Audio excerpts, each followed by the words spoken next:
The morning mist clung to the grounds of Windsor Castle like a delicate veil, but inside the ancient walls, tensions ran higher than they had in decades. Queen Camilla sat rigidly in her private study, her fingers drumming against the mahogany desk as she reviewed the morning briefings. The weight of the crown had never felt heavier, and the responsibility of maintaining royal protocol seemed more burdensome with each passing day. Princess Charlotte, now 16 and displaying an independent streak that reminded many of her late grandmother Diana, had once again found herself at the center of controversy.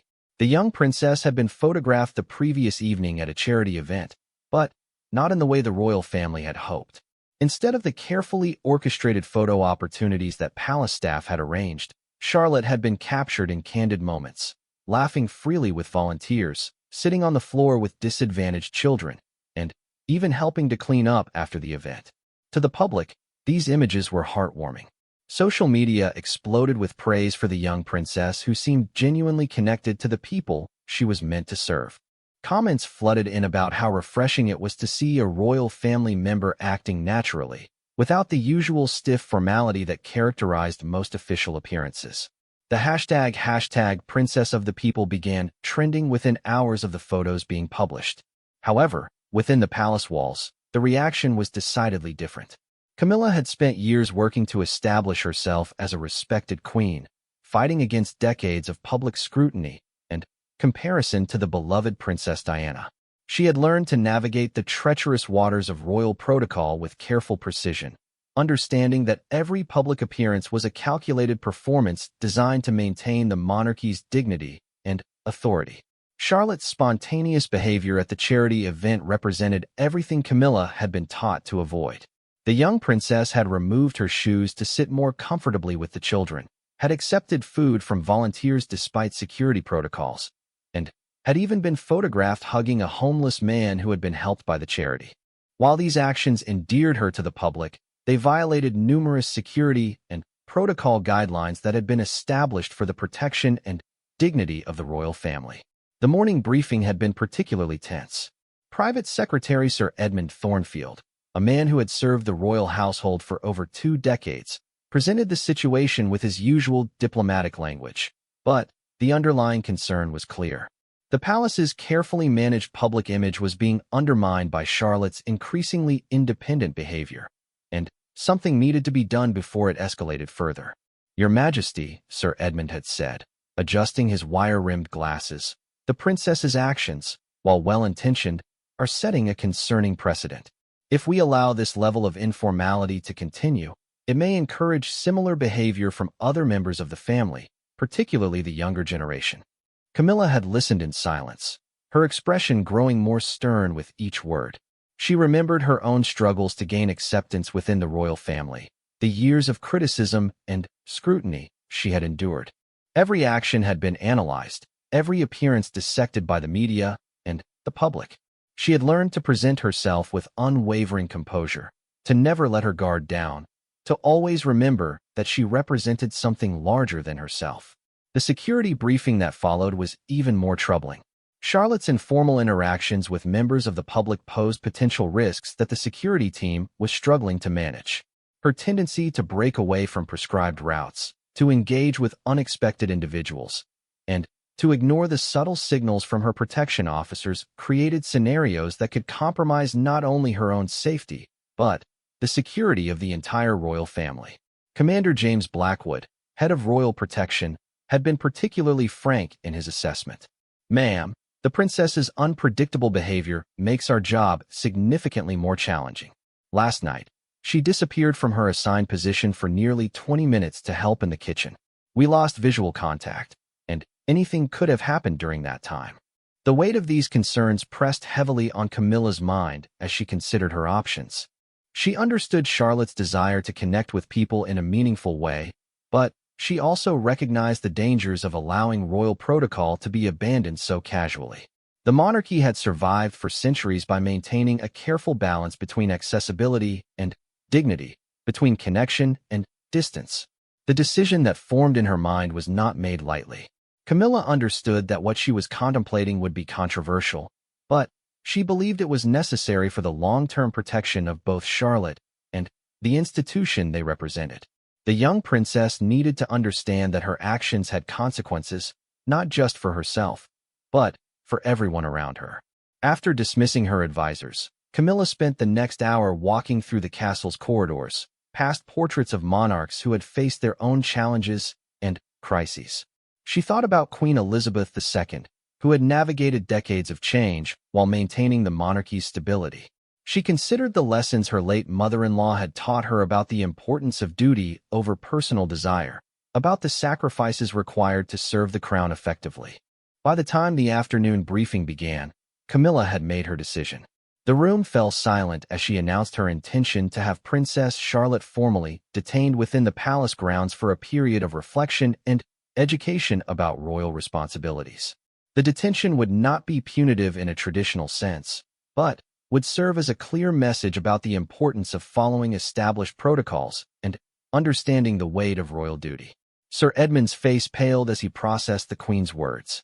"Your Majesty, such an action would be unprecedented. The public reaction could be severe, and the princess herself may not understand the reasoning behind such measures." Camilla's response was measured but firm. The princess needs to understand that freedom comes with responsibility. She cannot continue to ignore the protocols that exist for her protection and the protection of this institution. If informal guidance has proven insufficient, then more direct measures are necessary. The legal team was consulted immediately, and while there were no formal laws preventing the Queen from restricting a family member's movements within royal property, the unprecedented nature of the action raised numerous concerns. The potential for media backlash was enormous, and the impact on Charlotte's relationship with the royal family could be lasting. Despite these concerns, preparations began for Charlotte's detention. A suite of rooms in the castle's east wing was prepared, complete with educational materials about royal history and protocol. Palace staff were briefed on the situation and sworn to secrecy, though everyone understood that such a significant action could not remain hidden for long. The most challenging aspect of the plan was deciding how to inform Charlotte herself. The princess was currently attending classes at a nearby private school and would return to the palace that evening, unaware of the decision that had been made about her immediate future. Camilla knew that the conversation would be difficult, but she believed it was necessary for Charlotte's development as a future member of the royal family. As evening approached, the castle seemed to hold its breath. Staff moved with unusual tension, aware that they were witnessing something unprecedented in modern royal history. The decision to detain a princess, even temporarily and within the family's own property, represented a level of internal discipline that had not been seen for generations. Charlotte's return from school was typically energetic. The young princess bounded through the castle's main entrance, her school bag slung over one shoulder, chatting animatedly with her protection officer about plans for the upcoming weekend. She had no idea that those plans were about to change dramatically, or that her recent behavior had sparked such concern among the senior members of the royal household. The summons to her step-grandmother's study came shortly after dinner. Charlotte knocked on the heavy oak door with her usual confidence, expecting perhaps a routine discussion about upcoming engagements or family matters. Instead, she found herself facing a formal tribunal of sorts, with Camilla seated behind her desk, flanked by Sir Edmund and Commander Blackwood. The conversation that followed was unlike any Charlotte had ever experienced within the family setting. Camilla's tone was formal, almost cold, as she outlined the concerns about Charlotte's recent behavior and the decision that had been made about her immediate future. The young princess listened in growing shock as the details of her detention were explained, her face cycling through expressions of confusion, anger, and disbelief. "You can't be serious," Charlotte finally managed to say, her voice barely above a whisper. "I'm being arrested? By my own family. For helping people." Camilla's response was measured but unwavering. "You are being given time to reflect on your responsibilities and to receive proper education about the protocols that exist for your protection. This is not a punishment, Charlotte, but rather an opportunity for growth and understanding." The irony of the situation was not lost on anyone in the room. A princess known for her compassion and connection with the public was being detained for expressing those very qualities. The decision highlighted the ongoing tension within the monarchy between tradition and modernization, between maintaining dignity and remaining relevant to contemporary society. As the reality of her situation began to sink in, Charlotte's shock gave way to a quiet dignity that surprised everyone present. Rather than arguing or pleading, she simply asked when the detention would begin and what would be expected of her during this period. Her composed reaction was perhaps more unsettling than outright rebellion would have been, suggesting a level of disappointment and disillusionment that could have far-reaching consequences. The arrangements were finalized that evening, with Charlotte escorted to her temporary quarters by two female protection officers who had been specially briefed on the situation. The East Wing suite was comfortable but clearly designed to restrict movement, with additional security measures that made it clear this was not a voluntary retreat, but a form of house arrest. News of the detention was kept strictly within a small circle of senior palace staff and family members, but everyone understood that such a significant action could not remain secret indefinitely. Plans were made for potential media responses, though the hope was that the situation could be resolved quickly and quietly without public attention. The first night of Charlotte's detention passed quietly, with regular check-ins from security and staff, but no communication with the outside world. The young princess spent the hours reading the materials that had been provided about royal history and protocol, though whether she was absorbing the intended lessons or simply passing time remained unclear. Meanwhile, in another part of the castle, Camilla found herself questioning her decision for the first time. The image of Charlotte's disappointed face haunted her thoughts, and she wondered whether the harsh measures she had taken would achieve the desired result or simply create a deeper rift within the family. The weight of her crown had never felt heavier as she contemplated the potential consequences of her actions.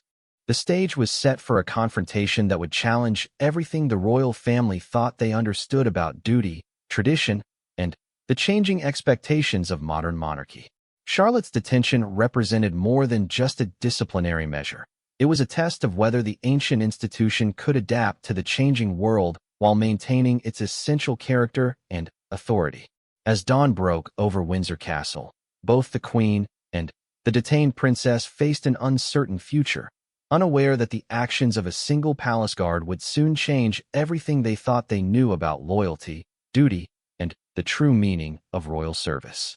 The second morning of Princess Charlotte's detention dawned gray and overcast, matching the somber mood that had settled over Windsor Castle. The unusual circumstances had created an atmosphere of tension among the staff, who found themselves navigating uncharted territory in their service to the royal family. Conversations in the corridors were hushed, and even the most routine activities seemed weighted with significance. Sergeant Michael Davies had been assigned to the morning security rotation for the East Wing, a duty that typically involved routine patrols and monitoring of largely empty guest quarters. However, on this particular morning, his assignment carried unprecedented weight. Davies, a 20-year veteran of Royal Protection Services, had served the family through various crises and celebrations, but he had never been asked to guard a member of the royal family who was being detained by their own relatives. Davies was known throughout the palace for his thoughtful approach to security work. Unlike some of his colleagues who focused purely on the technical aspects of protection, he had always been interested in understanding the people he was assigned to protect. This curiosity about human nature had made him particularly effective in his role, as he could often anticipate potential problems before they developed into serious security concerns. The briefing he had received about Princess Charlotte's situation had left him uncomfortable. While he understood the official reasoning about protocol violations and security concerns, something about the entire situation struck him as fundamentally wrong.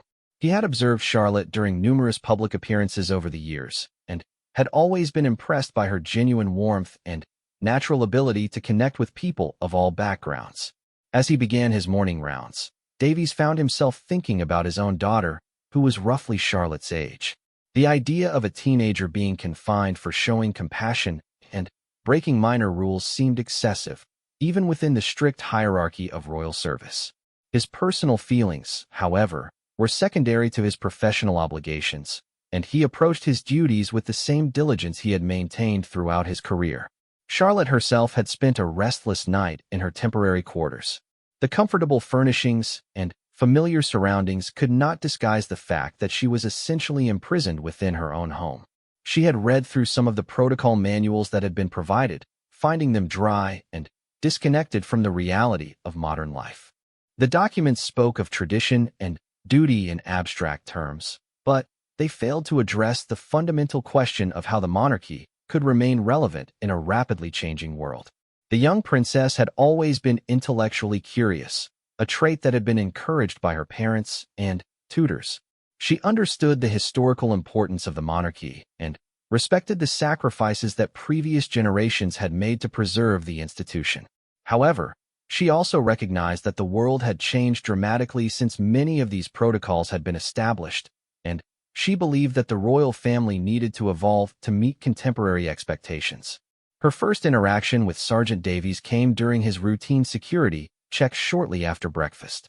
Charlotte was seated by the window, looking out at the castle grounds where she had played as a child, when he knocked softly on the door and entered with the formal announcement required by protocol. "Your Royal Highness, this is the morning security check. Is everything satisfactory with your accommodations?" Charlotte turned from the window, and Davies was struck by the maturity in her expression. Despite her youth, there was a thoughtfulness in her demeanor that reminded him of seasoned diplomats he had encountered during international visits. Her response was polite, but carried an undercurrent of frustration that was difficult to miss. "Thank you, Sergeant. The accommodations are perfectly adequate. I assume you're here to ensure I haven't attempted to escape through a window or somehow violated additional protocols during the night." The slight edge in her voice was tempered by a wry smile that suggested she was not entirely defeated by her circumstances. Davies found himself appreciating her ability to maintain a sense of humor despite the seriousness of her situation. He also noted that she had addressed him by his rank, indicating that she had taken the time to observe his uniform and treat him with appropriate respect despite her own circumstances. "Your Royal Highness, I'm simply here to ensure your safety and comfort. If there's anything you need or any concerns you have about your accommodation, please don't hesitate to inform the staff." Charlotte studied his face for a moment, as if trying to determine whether his offer was genuine or merely of formal courtesy. Something in his expression must have convinced her of his sincerity, because her demeanor softened slightly. "Sergeant Davies, may I ask you something? Not as a princess to a guard, but as one person to another?" The request was unusual, and Davies knew that protocol would typically require him to maintain formal distance. However, there was something in Charlotte's tone that suggested this was an important moment, and his instincts told him to listen carefully to what she had to say. "Of course, Your Royal Highness. I'll answer as best I can." Charlotte moved away from the window and sat in one of the comfortable chairs that had been provided. Her posture was relaxed, but Davies could see the tension in her shoulders that suggested she was struggling with emotions she was trying to keep under control. "Do you have children, Sergeant?" The question caught Davies off guard, though he answered honestly. "Yes, ma'am. A daughter about your age, actually. And if your daughter had spent her evening helping disadvantaged children and supporting a charity that feeds the homeless, would you consider that behavior worthy of punishment?" The question hung in the air between them, and Davies realized that Charlotte had identified the core contradiction that was troubling him about her detention. From any objective standpoint, her actions at the charity event had been admirable. The fact that they had violated certain protocols seemed insignificant compared to the positive impact she had achieved. Davies found himself in an impossible position. His professional obligations required him to support the decisions of his superiors and maintain the security arrangements that had been established. However, his personal convictions as a father and as someone who had devoted his career to protecting people he respected were telling him that something was fundamentally wrong with the current situation. "Your Royal Highness, I believe any parent would be proud of a child who showed such compassion and dedication to helping others." The answer was carefully worded, but Charlotte understood its significance. In a world where palace staff were trained to remain neutral and avoid expressing personal opinions, Davies had essentially indicated his disagreement with her treatment. The acknowledgement meant more to her than he could have realized. Over the following hours, Davies found himself reflecting on the conversation and its implications. He had served the royal family faithfully for 2 decades, and his loyalty to the institution had never been questioned. However, loyalty to an institution and blind obedience to questionable decisions were not the same thing, and he was beginning to recognize the distinction. Charlotte, meanwhile, had been energized by the interaction. The validation from someone whose opinion she respected had reminded her that her values were not misguided, even if they were being criticized by family members. She began to think more strategically about her situation and consider how she might address the underlying concerns while remaining true to her principles. The afternoon brought an unexpected development when Palace Chaplain Reverend Dr. Sarah Matthews arrived for what was officially described as a pastoral visit. Dr. Matthews had served the royal household for several years and had developed a reputation for her thoughtful approach to spiritual guidance and her ability to provide comfort during difficult times. Charlotte had always appreciated Dr. Matthews' straightforward manner and her willingness to engage with complex moral questions rather than offering simplistic platitudes. The chaplain's arrival suggested that someone within the palace hierarchy was concerned about the spiritual and emotional impact of Charlotte's detention. "Your Royal Highness, I hope you don't mind my visiting. I thought you might appreciate some company and perhaps a different perspective on recent events." Charlotte welcomed the visit enthusiastically, recognizing an opportunity to discuss her situation with someone who was both inside the palace structure and committed to higher moral principles. Their conversation quickly moved beyond formal pleasantries to address the fundamental questions that Charlotte had been wrestling with during her confinement. "Dr. Matthews, I understand the importance of protocol and the need for security measures. But when those protocols prevent me from expressing compassion and serving others, don't they contradict the very principles that the monarchy should represent?" The chaplain's response was thoughtful and measured. She acknowledged the complexity of Charlotte's situation while helping her understand that the tension she was experiencing was not unique to her circumstances. Throughout history, individuals in positions of authority had struggled to balance institutional obligations with personal convictions. "Your Royal Highness, the questions you're asking are not new. They reflect the eternal challenge of how to serve faithfully while remaining true to one's principles. The fact that you're wrestling with these issues demonstrates the depth of your character and your commitment to doing what's right." The conversation continued for over an hour, covering topics that range from the historical evolution of royal duties to the theological foundations of service to others. Dr. Matthews did not explicitly criticize the decision to detain Charlotte, but she provided a framework for understanding the situation that validated Charlotte's feelings while encouraging her to consider constructive approaches to addressing the underlying issues. Sergeant Davies, who had been monitoring the conversation from a respectful distance, found himself increasingly impressed by Charlotte's intellectual maturity and moral reasoning. The discussion he overheard reinforced his growing conviction that her detention was not only unnecessary, but counterproductive to the goals it was supposed to achieve. As the day progressed, word of Charlotte's situation began to spread more widely within the palace community. While the official details remained classified, the fact that the princess was being held in the East Wing under special security arrangements could not be completely hidden from the large staff required to maintain the castle's operations. The response from longtime staff members was quietly supportive of Charlotte.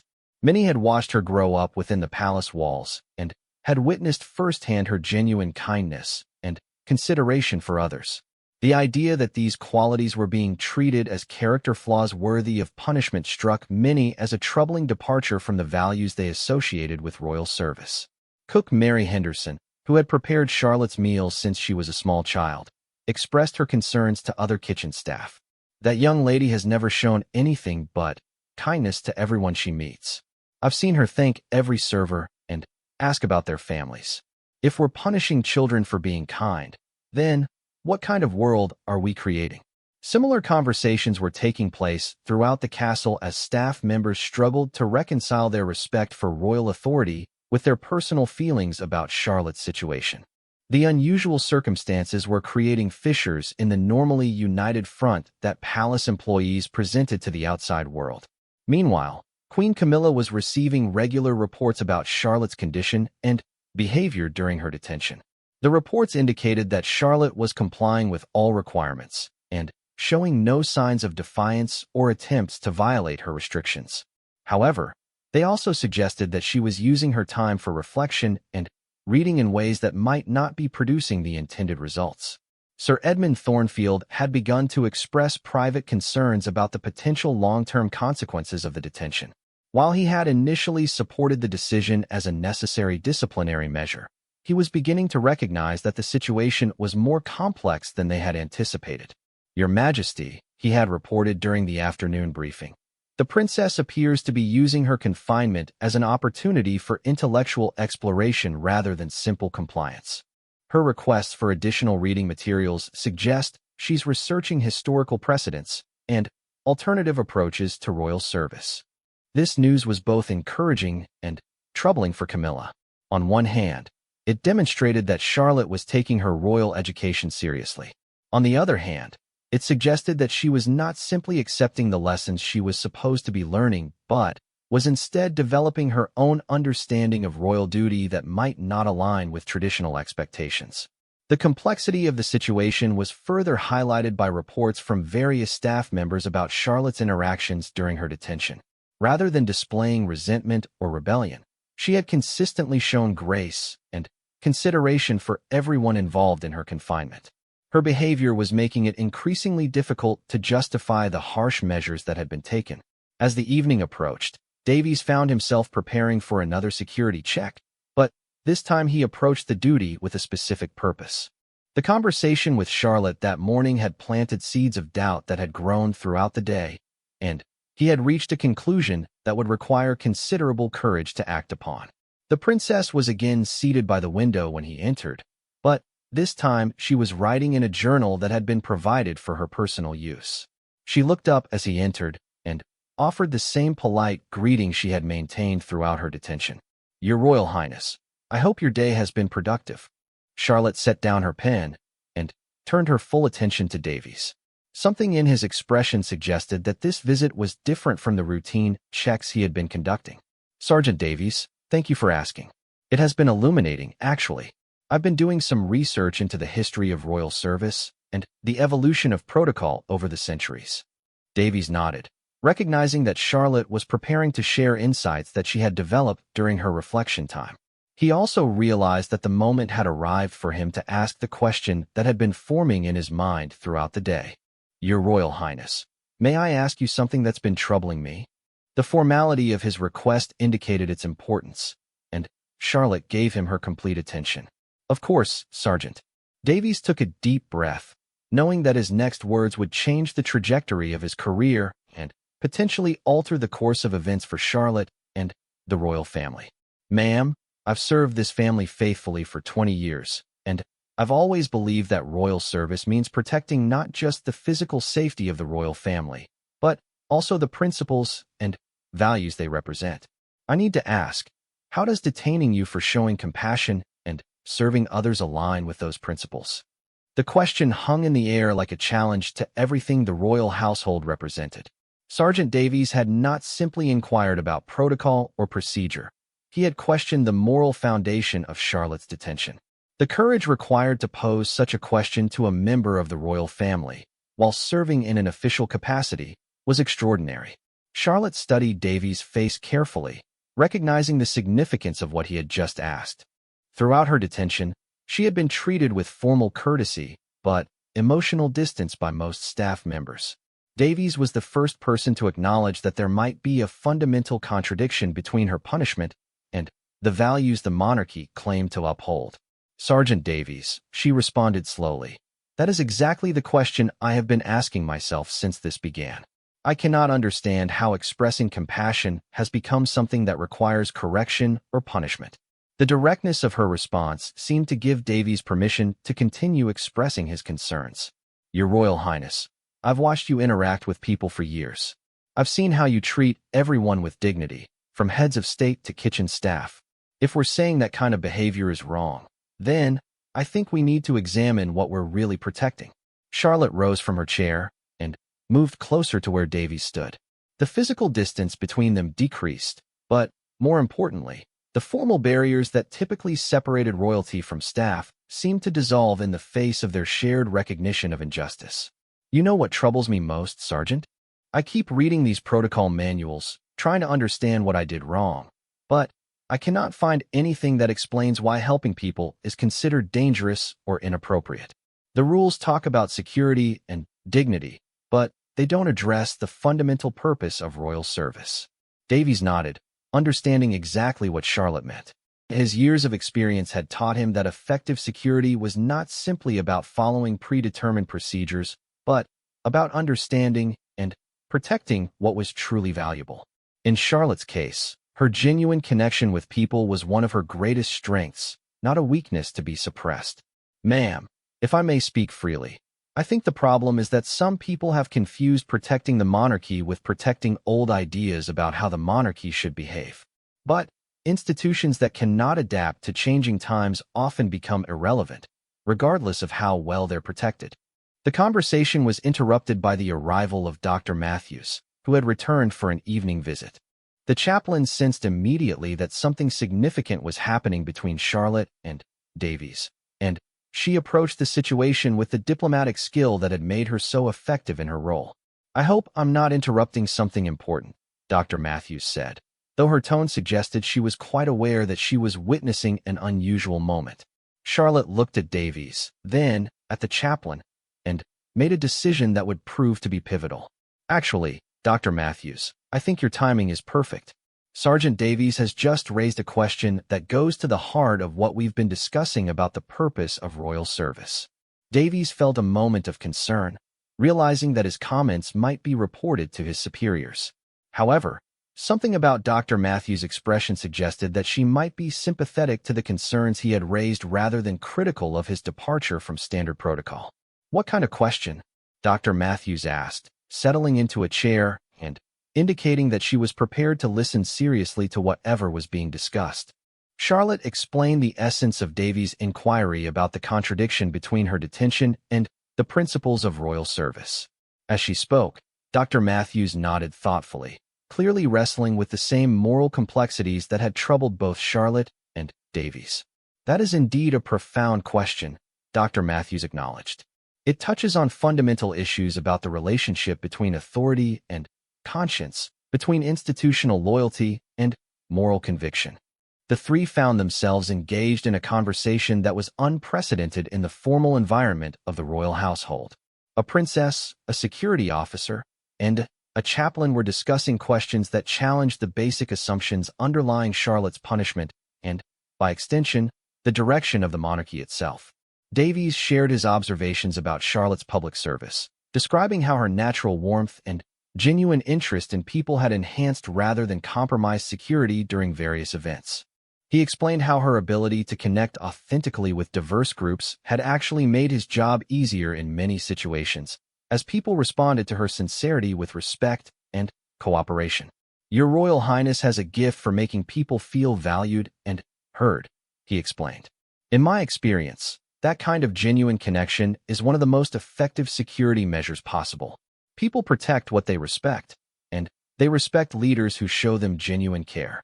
Dr. Matthews added her own perspective on the theological and ethical dimensions of service leadership. She spoke about historical examples of leaders who had challenged conventional expectations in order to serve higher moral purposes, and she discussed the spiritual foundations of compassionate leadership. "The tension you're experiencing, Your Royal Highness, is not a flaw in your character. It's evidence that you understand the deeper purpose of leadership, which is to serve others rather than simply to be served." As their conversation continued, it became clear that all three were reaching similar conclusions about the fundamental problems with Charlotte's detention. They were also beginning to recognize that addressing these problems would require more than simply ending the punishment. It would require a broader examination of how the royal family understood its role in contemporary society. Charlotte had been taking notes throughout the discussion, and she shared some of the research she had been conducting during her confinement.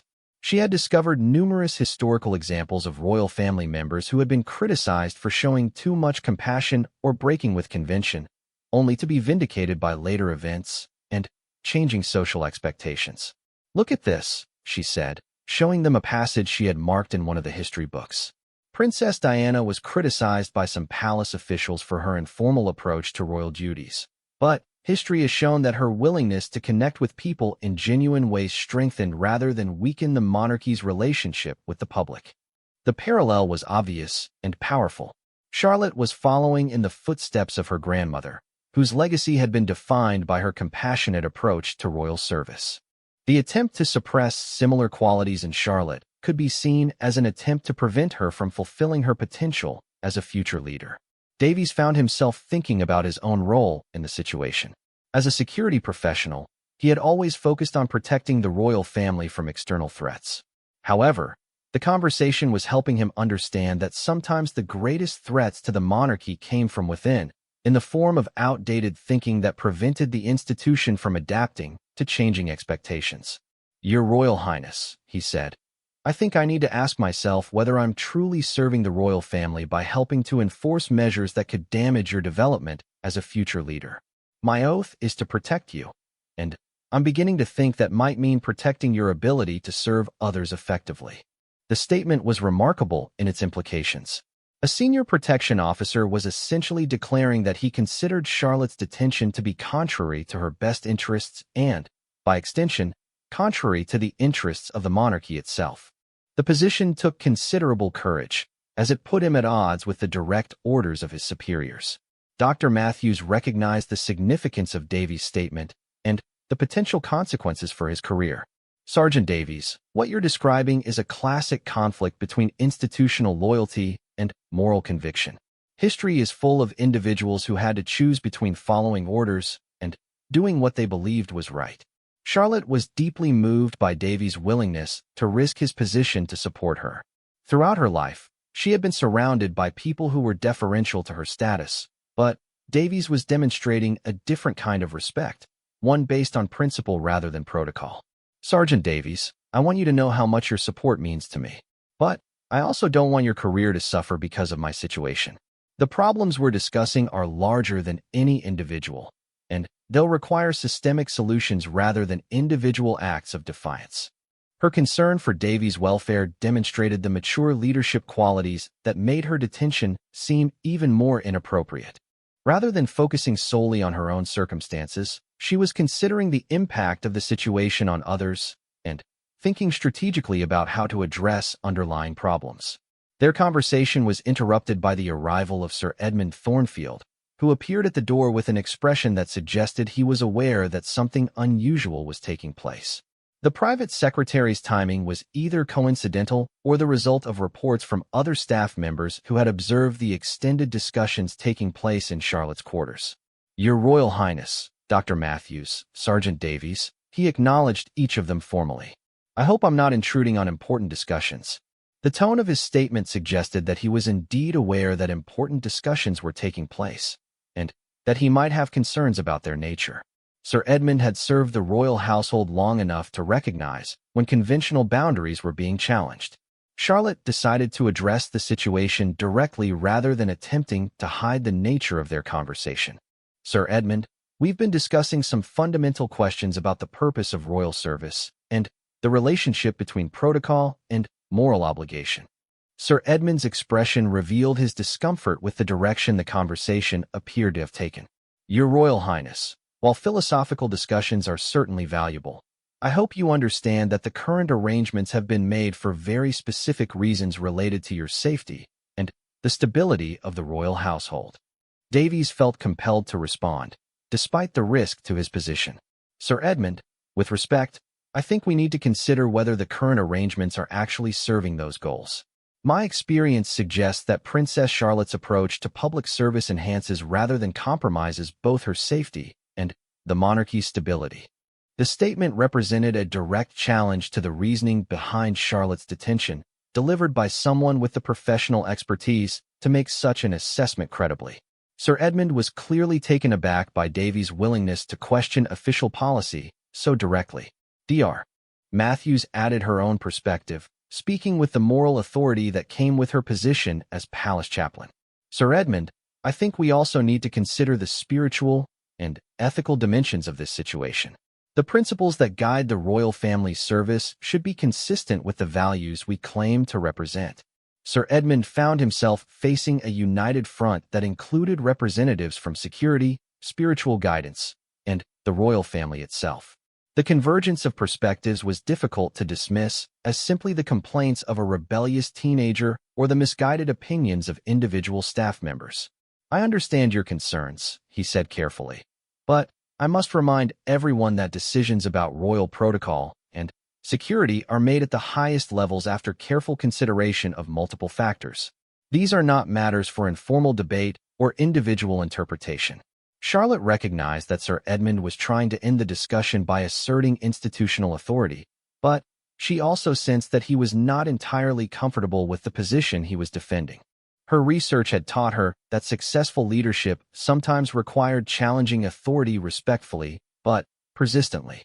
"Sir Edmund, I appreciate that these decisions are made carefully, but I think it's also important that we be able to discuss whether they're achieving their intended goals. If the purpose of my detention is to help me become a better royal family member, then surely my thoughts and those of the people responsible for my care should be relevant to evaluating its effectiveness." The logic of her argument was difficult to challenge directly. Charlotte had framed her request for dialogue in terms that emphasized her commitment to learning and improvement rather than simple rebellion against authority. She had also positioned Davies and Dr. Matthews as valuable advisors rather than co-conspirators in defiance. Sir Edmund realized that he was facing a more sophisticated challenge than he had anticipated. Charlotte was not simply complaining about her treatment. She was presenting a reasoned argument for reconsidering the entire approach to her situation. The involvement of respected staff members like Davies and Dr. Matthews made it difficult to dismiss her concerns as juvenile rebellion. "Your Royal Highness, I will certainly convey your thoughts to Her Majesty. However, I must stress that any changes to current arrangements would need to be approved at the highest levels." Charlotte recognized this as a small victory. Sir Edmund had not rejected her arguments outright, and his promise to convey her thoughts to Queen Camilla represented an opportunity for her perspective to be heard by the person who had the authority to change her situation. "Thank you, Sir Edmund.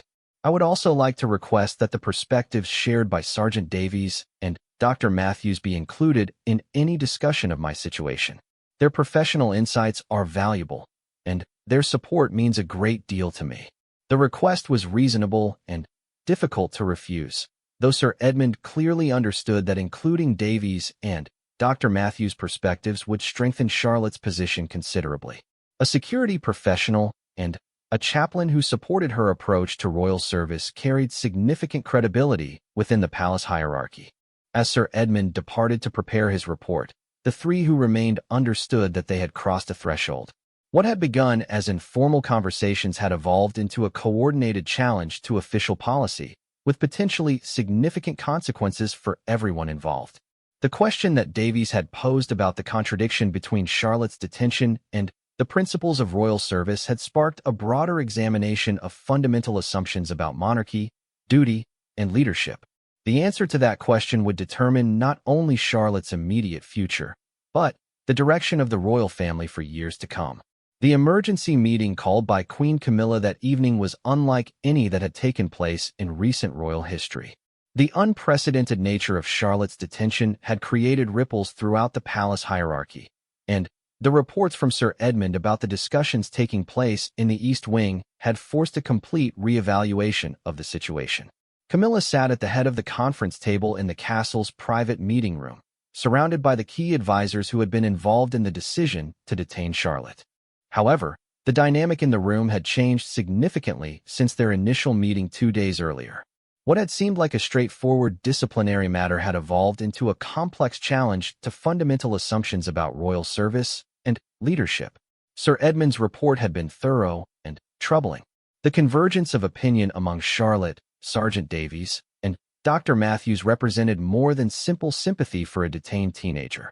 These were serious professionals who had reached considered conclusions about the counterproductive nature of Charlotte's punishment and the broader implications for the monarchy's future direction. "The situation has become more complex than we initially anticipated," Sir Edmund began, his usual diplomatic composure showing signs of strain. "Princess Charlotte has used her confinement not simply for reflection, but for research and analysis that has led her to question the fundamental premises underlying our decision. Commander Blackwood, who had been responsible for the security arrangements, found himself in the uncomfortable position of having his professional judgment challenged by one of his own officers.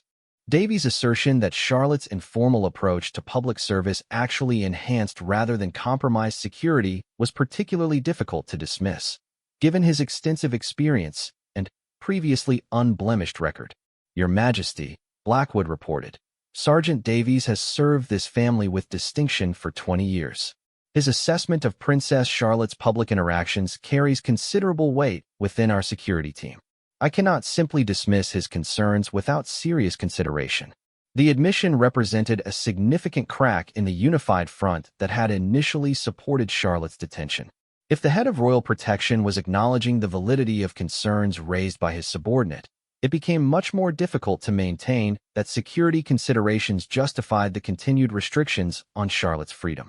Dr. Matthews had also submitted a written report that addressed the ethical and spiritual dimensions of the situation.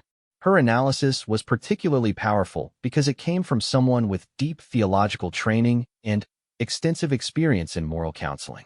She had carefully avoided directly criticizing the Queen's decision while making a compelling case for reconsidering the approach to Charlotte's education. The principles of compassionate leadership that Princess Charlotte has demonstrated align with the deepest traditions of Christian service, Dr. Matthews had written. Discouraging these qualities in favor of rigid adherence to protocol risks undermining the moral foundation that gives the monarchy its legitimacy and purpose. The chaplain's perspective carried special weight because it addressed questions about the monarchy's role that went beyond practical considerations of security or public relations. If the royal family's approach to service contradicted basic moral principles, the long-term consequences could be far more serious than any short-term disruptions caused by protocol violations. As Camilla reviewed the various reports and recommendations, she found herself confronting the possibility that her decision to detain Charlotte had been fundamentally wrong. The evidence suggested that rather than correcting problematic behavior, the detention was actually preventing Charlotte from developing the qualities that would make her most effective as a future royal leader. The Queen's personal struggle with the situation was complicated by her own history within the royal family. She had spent years learning to navigate the complex expectations and restrictions that came with royal status, often suppressing her own instincts in favor of conventional protocol. The idea that Charlotte might be able to serve effectively without making the same sacrifices was both appealing and threatening. "Perhaps," Camilla said quietly, "we need to consider whether our approach to royal training has been too focused on avoiding mistakes rather than encouraging excellence." The statement represented a significant shift in her thinking and created an opening for her advisors to express concerns they had been hesitant to voice earlier. Several admitted that they had been uncomfortable with the detention from the beginning but had been reluctant to challenge a decision that had already been made at the highest level. Sir Edmund, who had been responsible for implementing the detention, acknowledged his own growing doubts about its effectiveness. "Your Majesty, I believe we may have been so focused on preventing Princess Charlotte from violating established protocols that we failed to consider whether those protocols were actually serving their intended purpose." The admission was significant because it came from someone who had devoted his career to maintaining royal traditions and protocols. If even the most traditional voices within the palace hierarchy were questioning the current approach, it suggested that fundamental changes might be necessary. The discussion that followed was wide-ranging and often emotional. Participants shared their observations about Charlotte's development over the years and their concerns about the potential long-term consequences of suppressing her natural leadership qualities. Many had witnessed her genuine connections with people from all backgrounds and had been impressed by her ability to make others feel valued and heard. Cook Mary Henderson, who had been invited to share her perspective as someone who had observed Charlotte's interactions with staff over many years, provided particularly compelling testimony. That young lady has never failed to thank people for their service or ask about their families. She treats everyone with the same respect, whether they're visiting heads of state or kitchen staff. If we're saying that's wrong, then I don't understand what kind of leader we're trying to create. The practical impact of Charlotte's approach was also becoming clear through the reports of various staff members. Rather than creating security problems or undermining royal dignity, her informal style had generally enhanced the effectiveness of royal events, and strengthened public support for the monarchy. People responded positively to genuine engagement, and Charlotte's natural ability to provide that engagement was an asset rather than a liability. As the meeting progressed, consensus began to emerge around several key points. First, Charlotte's detention was not achieving its intended educational goals and was actually counterproductive to her development as a future leader. Second, her approach to royal service, while sometimes unconventional, was generally effective and aligned with contemporary expectations about leadership. Third, the monarchy needed to adapt its protocols to accommodate changing social expectations while maintaining its essential dignity and purpose. The most difficult question was how to end Charlotte's detention in a way that addressed the underlying issues without simply capitulating to pressure. Camilla understood that the decision would set important precedents for how the royal family handled similar situations in the future, and she wanted to ensure that any changes were made for the right reasons rather than simply in response to criticism. Dr. Matthews suggested that the resolution should focus on education and growth for everyone involved, rather than simply admitting error or assigning blame. This situation has taught us all valuable lessons about the complexity of royal service in the modern world. Perhaps we can use those lessons to develop better approaches to preparing future generations for their responsibilities. The suggestion provided a framework for moving forward constructively rather than simply undoing past decisions. It also acknowledged that the challenges Charlotte had raised were not unique to her situation but represented broader questions about how the monarchy should evolve to remain relevant and effective. Sergeant Davies was summoned to the meeting to share his professional assessment of Charlotte's security needs and the implications of her public service approach. His presentation was careful and respectful, but it clearly supported the conclusion that her informal style enhanced rather than compromised both security and public relations objectives. Your Majesty, Davies explained, effective security is not simply about following predetermined procedures. It's about understanding and protecting what is truly valuable. In Princess Charlotte's case, her ability to connect authentically with people is one of her greatest strengths and one of our most important assets to protect. The professional credibility that Davies brought to his assessment made it difficult to dismiss his conclusions as emotional sympathy for Charlotte. He had approached the situation from a purely practical standpoint and had reached conclusions that supported her approach based on objective evaluation of results rather than personal preferences. By the time the meeting concluded in the early hours of the morning, Camilla had reached a decision that surprised even her closest advisors. Rather than simply ending Charlotte's detention, she would use the situation as an opportunity to initiate a broader review of royal protocols and training methods. Charlotte would be released immediately, but she would also be invited to participate in developing new approaches to royal service that balance tradition with contemporary expectations. The decision represented more than just a reversal of Charlotte's punishment.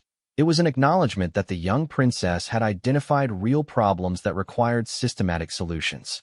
Her detention had revealed fundamental tensions within the monarchy that needed to be addressed through thoughtful reform rather than rigid adherence to outdated practices. The Queen's announcement to Charlotte came personally rather than through intermediaries. Camilla appeared at the East Wing suite shortly after dawn, accompanied only by Sir Edmund and Dr. Matthews. The informal nature of her arrival signaled that this was a family conversation rather than an official proceeding.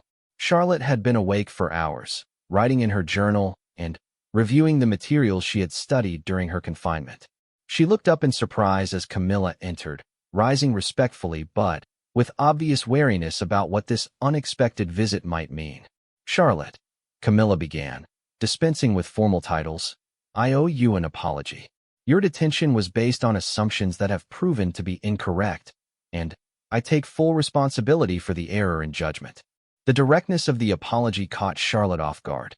Throughout the crisis, she had focused on the principles involved rather than personal grievances, but she had not expected such a frank acknowledgement from the Queen herself. "Your Majesty," Charlotte responded carefully, "I hope we can all learn from this experience and find better ways to balance tradition with effective service." Camilla was struck by the maturity of Charlotte's response.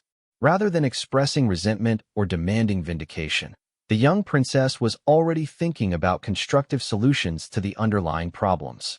The reaction confirmed that her natural leadership instincts were exactly what the monarchy needed to navigate contemporary challenges. "That is precisely what I hope we can do," Camilla replied. "I would like to invite you to join a working group that will review our approaches to royal service and develop recommendations for adapting our protocols to better serve both security needs and public expectations." The invitation represented a remarkable transformation in Charlotte's status within the royal hierarchy. Rather than being treated as a problem to be managed, she was being recognized as a valuable contributor to the monarchy's evolution. The change acknowledged that her perspective and insights were assets rather than threats to institutional stability. Charlotte accepted the invitation with characteristic grace, but she also made a request that demonstrated her continued commitment to the principles that had led to her detention in the first place. "Your Majesty, I would be honored to participate in such a review. However, I hope that our discussions will include input from people outside the palace walls, the people we serve, and the communities we're meant to support. Their perspectives should guide any changes we make." The request was entirely consistent with Charlotte's approach to royal service, and it highlighted the fundamental insight that had made her detention so problematic. Effective leadership required genuine engagement with the people being served, not just careful adherence to internal protocols and traditions. As Charlotte was formally released from her detention, word spread quickly throughout the castle about the dramatic reversal in her situation. The staff members who had been troubled by her punishment were quietly pleased by the outcome, though they were careful to maintain professional discretion about their feelings. Sergeant Davies, who had risked his career to support Charlotte's position, was personally thanked by the Queen for his courage in raising difficult questions. Rather than being disciplined for challenging authority, he was commended for his dedication to protecting the true interests of the royal family. "Sergeant Davies," Camilla told him privately, "your willingness to speak honestly about a difficult situation exemplifies the kind of loyal service this family needs. I hope you will continue to provide that kind of honest counsel whenever you believe it is necessary." The aftermath of Charlotte's detention created opportunities for broader discussions about the monarchy's future direction. The working group that was established to review royal protocols included representatives from various departments within the palace, as well as external experts in leadership, security, and public service. Charlotte's participation ensured that contemporary perspectives would be represented in their deliberations. The incident also strengthened Charlotte's relationships with staff members like Davies and Dr. Matthews, who had supported her during the crisis. These connections would prove valuable in her future role, as they provided her with trusted advisors who understood both her principles and the practical challenges of royal service. Most importantly, the resolution of the crisis established new precedents for how the royal family would handle disagreements and challenges in the future. Rather than simply enforcing compliance with established practices, there was now recognition that questioning and improving those practices was an essential part of effective leadership. The question that Sergeant Davies had posed about the contradiction between Charlotte's punishment and the principles of royal service had ultimately changed everything. It had forced a complete re-examination of assumptions that had been taken for granted and had opened the door to reforms that would strengthen the monarchy's ability to serve effectively in the modern world. Charlotte's brief detention had become a catalyst for positive change rather than simply a disciplinary measure. The courage to ask difficult questions had proven to be exactly what the royal family needed to navigate the challenges of contemporary leadership while maintaining the essential values that gave their service meaning and purpose.